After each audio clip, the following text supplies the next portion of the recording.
భక్తివన్న ప్రేక్షకులు శుభోదయం 6/3/2025 స్వస్తి శ్రీ చాంద్రమానం క్రోధినామ సంవత్సరం ఉత్తరాయణం శశ ఋతువు పాల్గొన మాసం శుక్లపక్ష సప్తమి గురువారం సప్తమి మధ్యాహ్నం 3:39 నక్షత్ర రేవతి తెల్లవారుద 4:34 వర్జన్ రాత్రి 9 గంటల నుండి 9 గంటల 31 నిమిషం వరకు దుర్ముహూర్తాలు ఉదయం 10 గంటల 14 నిమిషాలు 11 గంటల 12 నిమిషాల వరకు మధ్యాహ్నం 2 గంటల 55 నిమిషాల నుండి 3 గంటల 42 నిమిషాల వరకు కూడా దుర్ముహూర్తాలు ఉన్నాయి. సూర్యోదయం 6:20 సూర్యాస్తమయం 6:03 అమృత గంటలు రాత్రి 1 గంట 32 నిమిషాల నుండి 3 గంటల 3 నిమిషాల వరకు రాహుకాలం ఈరోజు మధ్యాహ్నం 1 గంట 30 నిమిషాల నుండి 3 గంటల వరకు కూడా రాహుకాలం ఉంది. శుభ సమయం ఉదయం 8 గంటల నుండి 9 గంటల వరకు ఉదయ శుభకాలం, సాయంత్రం 5 గంటల 15 నిమిషాల నుండి 6 గంటల వరకు కూడా సాయంకాల శుభ సమయం ఉంది. ఏమండి విష్కంభం రాత్రి 12:53 వని మధ్యాహ్నం 3:35 విష్టి రాత్రి 2:41 దినారంభ చక్రంలో ఈరోజు మేషరాశి వారు ముందుగా మానసికంగా ఉల్లాసంగా ఉంటారు. కానీ ఆదాయానికి ఇబ్బంది, ఆదాయానికన్నా ఖర్చులు కూడా కనిపించే అవకాశం. వృషభ రాశి జాయింట్ వ్యవహారాలతో కలిసి రావు, భాగస్వాములతో ఇబ్బందులు ఉండే అవకాశం. మిథున రాశి కొంచెం ఉద్రేకంగా మాట్లాడుట, శత్రువులు వీరిని చూసి భయపడే అవకాశాలు ఉన్నాయి.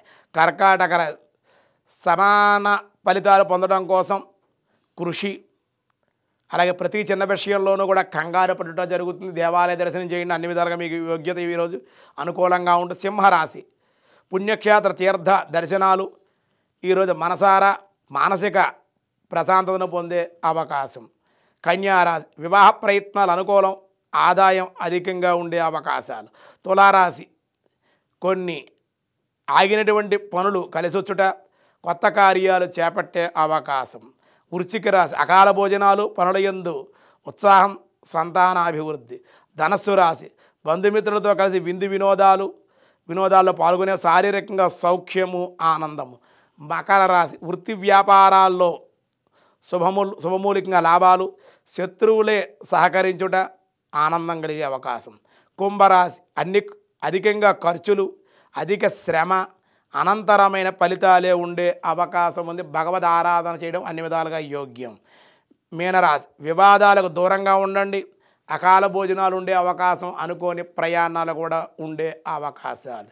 వ్యాసాయ విష్ణు రూపాయ వ్యాసరూపాయ విష్ణవే అవిర్హరి ఓం హవిర్హరహే నమః.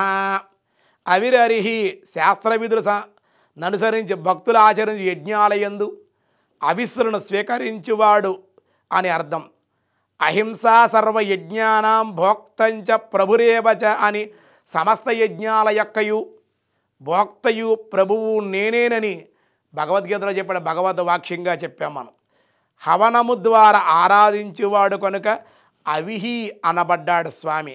కొందరి నామంలో 2 శబ్దాలు చెప్తూ ఉంటారన్నమాట. అవిస్సు అరిహి. అవిస్సు హరి భగవత్ స్వరూపం హరి అనబడ్డాడు. భక్తుల పాపాలు హరించేటువంటి వాడు కాబట్టి హరి అని, అవిర్హరిహి అని కూడా పుణ్యనామ వాచాలుడయ్యాడు పరమాత్మ అని విశేషంగా ప్రస్తావించడం జరిగి మిగతా విషయాలు రేపు చూద్దాం. ఈరోజు స్వస్తి.